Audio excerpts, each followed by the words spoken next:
Hello and welcome back to Aetheral Space 16.10. Only you, we are back. Damn. I wanted to do a meme based on the video you just showed me, but I couldn't think of a good name to scramble in Aetheral Space. I'm not Dragon. I'm Dragon. Dragon!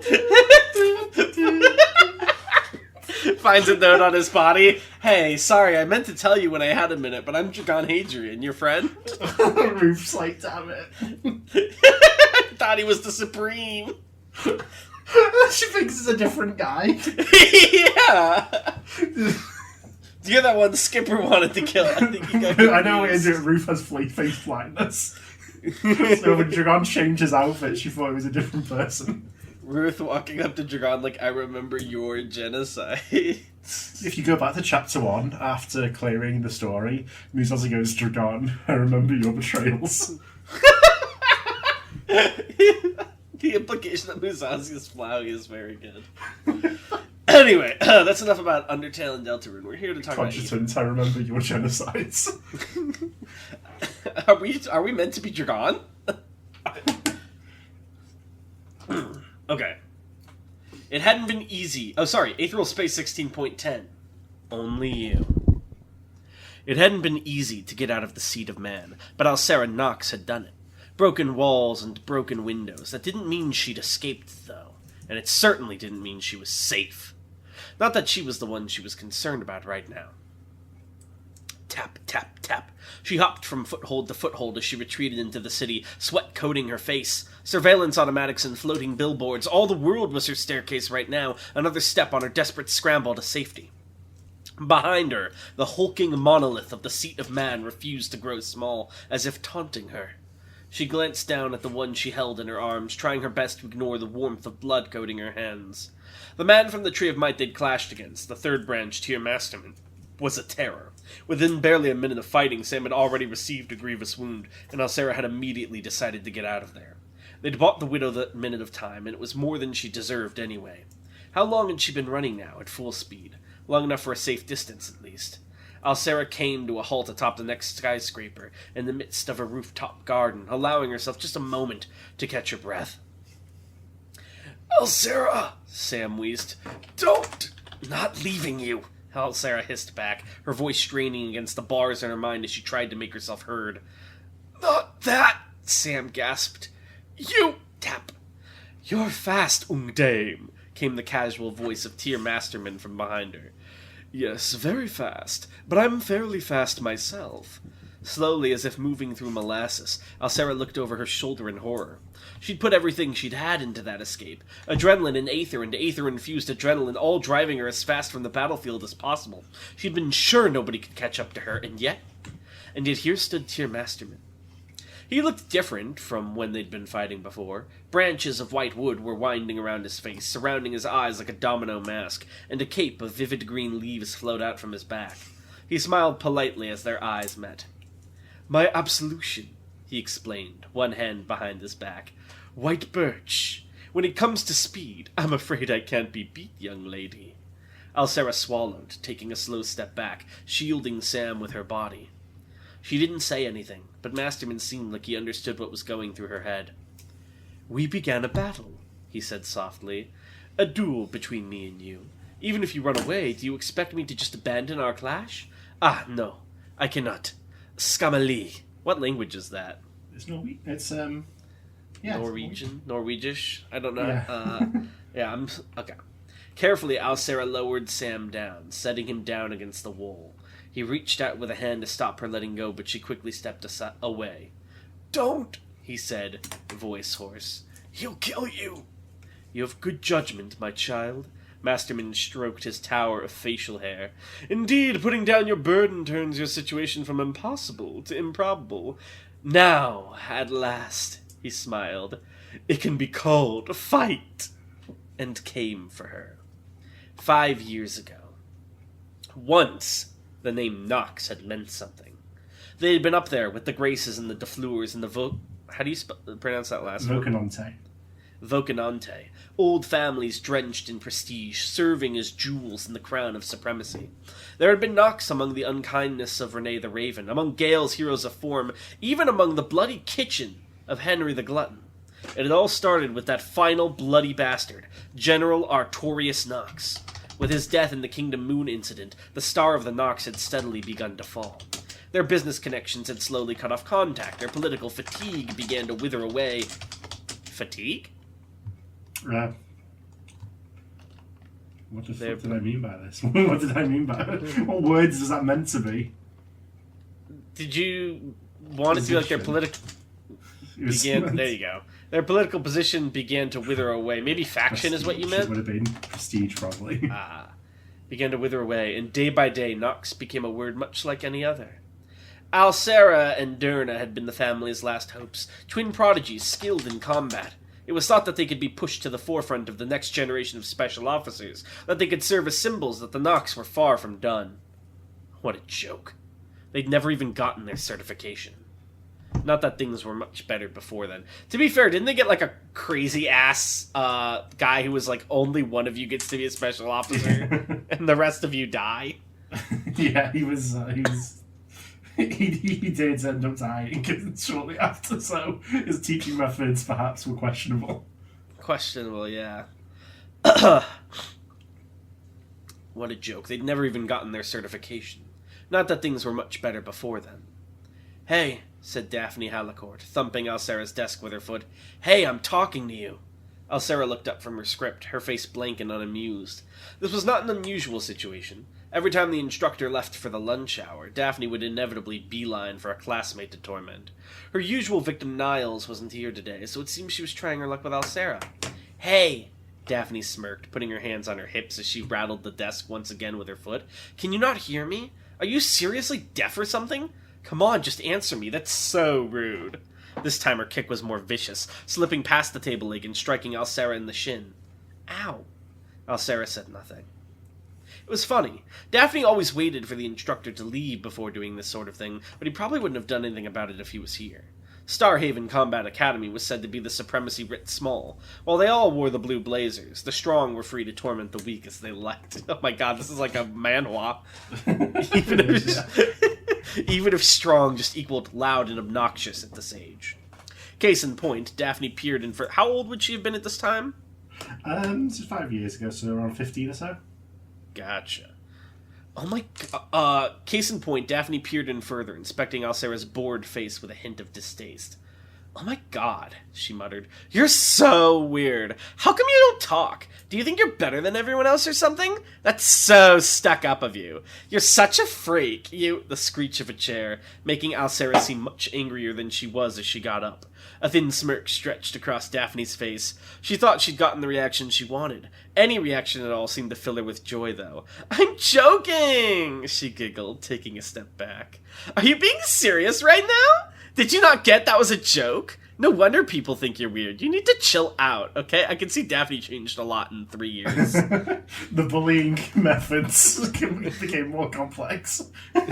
As she spoke, she swayed forward and backwards, hands still clasped behind her back, as if daring Alcera to take a swing for her stupid face as it came in and out of reach.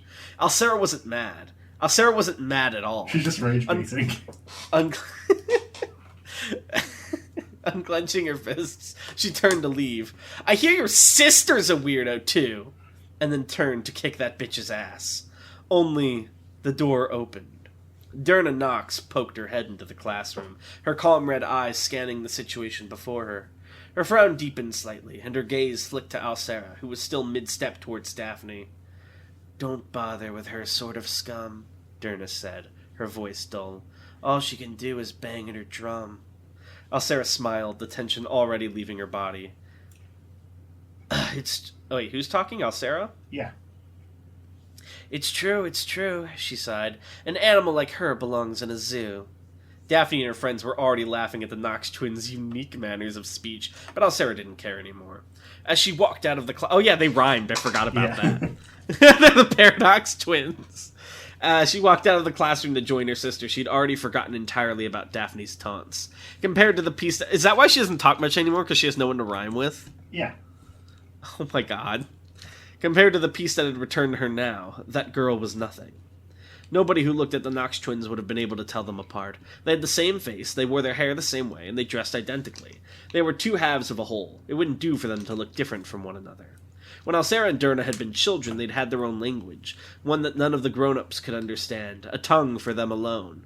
As they'd grown up, their parents had managed to get them to talk relatively normal, save the rhyming, but they would still only speak when the other one was around. You couldn't talk if you only had half a tongue.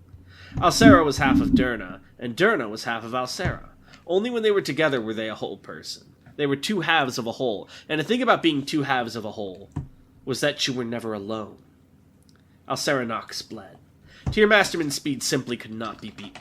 He'd ceased to be a man and instead become a dancing flicker, a flit at the edge of vision that drew blood and opened wounds. Blood gushed from the half a dozen cuts Alcera had already suffered, thin scratches carved into her skin with Masterman's nails. And the moment he was visible, he waved his hand in the air, splattering blood onto the leaves of the tree beside him. Alcera gasped for breath, holding her wounded side as she stood protectively in front of Sam. Her cold hand gripped her combat knife and lifted it once more. She closed one eye as blood dribbled down into it. It didn't matter if she could see or not. She couldn't let this man get past her. She couldn't let this man hurt Sam, and she couldn't let this man kill her. She was one half of a whole, and she wouldn't die apart from the rest of her. Derna was still out there somewhere, floating in space and waiting. Alcera had to live until she could break free and take her sister back. Alcera had to live until she could break free and take vengeance on the widow. Veldig bra, Tyr Masterman said, blood dripping from underneath his nails. It's rare for someone to stay standing after so many wounds. You do yourself a credit, miss. Shut up. But the battle is already over, Masterman continued, raising his stained hand like a blade. After fighting me, you should understand you simply don't have the ability to dodge or counter. Ja? It's not a question of determination or resolve or anything like that. Physically, we are just not equal. A horse cannot outgallop a bullet. Red Aether flared. I swear I wrote this chapter before I started playing Uma Musume. Wait, is this a character in Uma Musume? No, I just think it's all about horses. I will say, when you did the fucking Academy flashback, I was imagining the, like, Aetheral Space Uma Musume gacha where you're, like, the trainer at the Special Officer Academy. 3 years until your Special Officer exam. Finally, the Aetheral video game. that's what we get. Not a fighting game, not an RPG. It's fucking the Uma Musume ripoff game. Red Aether flared and immediately died down as Alcera collapsed to the ground, blood spraying from the back of her leg. Masterman was standing behind her now, between her and Sam. It was happening again. No, she had to get up. She had to get up. Case in point, the third branch said somberly, his arms crossed as he looked down at her. As I said, Minchiere, you fought well, but effort alone is not a victory. He plucked a single leaf from his cape, holding it between two fingers and infusing it with a vivid green aether. This would be the blade to end the fight, Alcera knew. In the next instant, Tyr Masterman would slice through her neck and end her life. And then, he would turn around and kill her. Wait, what? Because she'll kill Sam. Oh, and kill him. No, it's metaphorical. Oh, I get it. Farvel. What happened next couldn't even be called the work of an instant. It was far too fast for that. Right as Tyr went to finish it, right as his muscles began to prepare to take the step that would commence his attack, Sam Set thrust a blade towards his back. Tyr dodged it, of course. In the blink of an eye, the third branch had moved to the other side of the garden. His eyes widened cautiously, his stance wide and ready. The fact that he dodged it was no surprise. With his absurd speed, it was no surprise at all. What was a surprise, though, was the fact that he was surprised. Sam let out a shaky breath. The blade he held was, in reality, a shard of broken glass from one of the windows. Even as he gripped it, he was painting it with his blood. How long could he even continue to hold on to it? He was hurting himself more than the enemy. Sam! Alcera hissed as loudly as she could. Don't! Run! Get away! He couldn't get away, obviously. He couldn't run, but he couldn't fight either. That backstab was the closest he would ever get to landing a blow on this enemy. Now that it had been avoided, there was no hope. Trying to keep fighting now was nothing but folly. Only. Sam Set looked down at Alcera with exhausted eyes, and smiled with pale lips. It's fine, he said weakly. This'll only take a minute. That strike was impeccable, Tyr Masterman stroked his moustache. If it were anyone but me. Well, who trained you, boy? How did you learn to attack that? I seem like that. Sam took a deep breath. Practice, he said. If Sam shortened the duration of only eyes loops, he could greatly increase their number. He'd struck at this man many times, a fraction of a second, repeated again and again, 40, maybe 50 times. The angle, the speed, the strike, he'd optimized them through repetition and repetition and repetition. He'd finally executed the most perfect stab available to him in the circumstances, and it still hadn't been enough. But that didn't mean he could give up. There was still a long time until he was allowed to give up. Self-taught, Tia Masterman nodded to himself. That's a fine thing, gute mean. I've a mind to make you an offer. How about I take you under my wing as part of the Tree of Might? We could train that skill into something truly magnificent. Sam hesitated. And her? He asked, looking down into Alcera's wide red eyes. The half-smile dropped from Masterman's face. She is my opponent, and she has lost. I must now finish her. That is the way of a duel. I see, Sam replied, raising the shard of glass. In that case, go to hell. Fine, spirit, Masterman sighed. But poor judgment. Very well. Die! The third branch vanished. Only I! And Samset died, and Samset died, and Samset died, and Samset died, and Samset died, and Samset died, and Samset died, and Samset died. Does it play the ReZero noise every time? Yes. His ability is basically ReZero, so yes. And Samset died, and Samset died, and Samset died, and Samset died, and Samset died, and Samset died, and Samset died, and Samset dodged! Hang on, I'm going to count how many times he died. Well, it's not accurate, you're going to find out. Oh, whoops. The hand that had pulverized his skull countless times swept right over his face instead, just barely avoiding brushing over the tip of his nose. That strike had taken 1/10 of a second, and it had taken Sam 1,004 tries to dodge it. So long as he found the time... Oh my god, this guy, he's like fucking... God, I wish he read Record of Ragnarok so you would get it. He's... So long as he found the... coming out on Netflix, maybe I'll watch it. No, you're gonna read it! There's a character who has this. He, like, overlays images based on, like, reading movements, and he calls it his 1,000-image defense. It's so good. So long as he found the timing and the movement in a simulation, he could execute it in the real world. But still, for about 1.5 minutes, he'd experienced the sensation of consecutive murder. And it wasn't over yet. The hand like a blade lunged forth like lightning, right for Sam's throat. Only I! And Samset died a bunch. And Samset dodged! The first strike had not been deadly at all, Sam realized. It had been practice, play, gauging Sam's strength. It was only because Sam was so weak that it had killed him so easily. This strike was deadly. It took 10,000 attempts to avoid the blow. Nearly 17 minutes against a single attack, dying and dying and dying, until Sam could barely just avoid it. Even then he felt his ears split into tatters as a strike brushed against it, spraying blood across the left side of his face. That was the best he was going to get. This is like you fighting the knight until you could beat it. I've not fought the knight. Oh, this fool. A chop to the neck and a knee to the gut. A chop strong enough to decapitate, a knee strong enough to disembowel. Impossible to dodge. Nearly impossible. Sam died. Sam dodged! 100,000 attempts, 3 hours. He avoided them both in the end. Tia Masterman moved and Samset died. Only I, again and again and again. He memorized the shape of pain. These could very well be the last seconds of his life. He'd become familiar with every element. Only I! A hand with fingers like knives seized Sam by the throat. It took him nearly a day to break free. By the time the day had ended, his enemy had blinked but once. Only I! A thrust to the eye, easier. It took only hours to avoid, but the follow-up kick, designed to bisect, was trickier. For 3 days, Sam felt the open air flow into his innards. Even when he survived, he was sent flying, his hip snapping like a twig against the blow. Only I! He didn't go flying far. It took him a week, but even amidst the pain and confusion of that fraction of a second, he was able to seize hold of his enemy's cape. He was able to stay within the range of victory. When is he going to have his atom overheat moment and start bleeding from his eyes? How much can his cogitant brain handle? He's simply locking in right now. Only I. Yes, victory was what he aimed for here. A flurry of blows, weeks of dodging. It's fine, I really don't mind, Alcera. This is what I can do, so I'm doing it. That's all that needs saying. A hammer fist to the skull. Months of feeling brain give way. Before I met you, I had nothing but empty days, and I could see them stretching on forever and ever. I would live a life I didn't care about, and then I would die. The survival of an insect, not the happiness of a human being. Since I met you, even when the days have been dark, even when they've been bloody and atrocious and terrible, they've never felt empty to me. A shard of glands dancing over skin, a year to get the angle right. So I don't care how far I have to go. If you're the one waiting at the end, well, that's all right then. Magnificent! Tear Masterman breathed, and blood sprayed from his open throat, cleanly slit by Sam's makeshift blade. He collapsed to the ground, awe still shining in his eyes. His mask of wood and his cape of leaves flaked away into nothingness.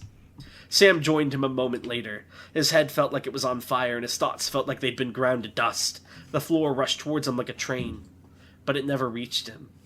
Instead, he was caught by warm arms and pulled close. Alcera. Sam smiled softly to himself as she carefully lowered him to the ground. Worth it. Alcera blinked the tears out of her eyes as she put Sam down, resting his unconscious head on her folded-up cloak. She didn't know exactly what he'd done to defeat that enemy, but he'd clearly pushed himself beyond his limits. She didn't see him waking up anytime soon. Someone would have to keep watch over him, but the explosion of ice was distant, but Alcera still turned when she heard it. She knew that noise. Right now, the Widow was fighting, using the time that Sam had paid so much for. This was the day, wasn't it? This was her chance. The moment of weakness she'd waited for. The time when she could enact her vengeance on the Widow. The day she could strike the old witch down. Alcera had experienced it for herself already. This was a ferocious battle. If she didn't go after the Widow now, she might lose her chance. If she didn't kill her today, someone else would beat her to it. She went to stand up, and then stopped, looking down at Sam. He wasn't safe here, was he? So, there was nothing else for it. Without hesitation, Alcera sat down next to him, picking up the shard of glass and holding it protectively. Until he woke up, she'd keep him safe. She had no choice in the matter. She was half of a whole, after all. Wow, this is like a record for you. Yeah? It's the first ever straight couple to survive in Aetheral Space. That's Finally, I've crazy. overcome my heterophobia. That's you're so brave. I'm gonna say it. It's in today's modern society. It is okay. I'm coming around to it. Slowly getting used to the idea. It's not 1926 anymore. All right, hold on. You know, and if you're watching this, and if you are like that, it's straight. Okay. Gagging. All right. We have some questions. I don't have to agree with you, but you can do as you want. As long as you don't do it around me. Yeah. I'm like, yeah, as long as you don't start crushing on me, yeah, that's fine. Oh, Lord. Lan asks, are there any characters you felt sad about killing off? Yeah. But you have to do it anyway if the story demands it. I don't remember particularly. Wow. From my memory. The sadness disappears very quickly after I do it. Greenie asks, give us a fun fact about Winston that has no impact on the story. A fun fact about Winston. So this that has no impact on the story. If I'd mentioned like a spin-off Winston story at some point. This is like the idea for it. It's a murder mystery that he went like he was invited to like a meeting of detectives, and a detective was murdered, and they're all like cracked out Aetheral Space detectives having to figure out which of them is the murderer, and it was a whole thing. And it was in a floating mansion, let's say, as well, and he solved it. You just spoiled the story. That's not a fun fact. He solved it? What do you mean he solved it? I didn't tell you fucking did it. What do you mean? Yeah, of course he solved it, because he comes back in the main story. What do you mean? That's not a fun fact about him. Fine, he likes oranges. Well, yeah, he likes oranges. Alright, that's canon. It's gonna be like the one trait the fandom exaggerates into a big thing. God, I sure do love this orange juice. The fans threatened his sister's boyfriend because he was cheating on her. Really? Yeah. Is he like creepy anime brother obsessed, No. or is he just like being a good brother about He's it? being a good brother. He's also like Winston, so he's a bit of a shit about it. I gotcha. Blur asks, what was the cutest / silliest thing Serena did during the time skip, and how did Bruno react to it? The cutest / silliest thing. You can tell this fandom's really desperate for something happy to think about. During the time skip. Well, when they were getting their masks to be the ventriloquist, to be the cool bounty hunter, the original one Serena bought was like a bunny mask, and he had to veto it. Wow, she won the coin toss though. there was controversy. So what was their name originally going to be with the bunny mask, or was it still the ventriloquist? It was still the ventriloquist. Well, they didn't name themselves. They just like get named. It's like just you like give yourself the name. Okay. Wiser asks, can Musashi hide his thrusters with Aether cloaking and just appear to hover ominously? Well, Aether cloaking isn't for like actually making stuff invisible. What it does is like conceal it from an Aether pick. So if you're looking, you can still see the thrusters. Gotcha. It's just like if I'm standing on like a mile away and I go Aether ping, I'm like, oh, there's nothing over there. Alright. I think we'll end it there and we'll resume in the next episode. Thank you all for listening, and we'll see you next time. Bye-bye. Bye.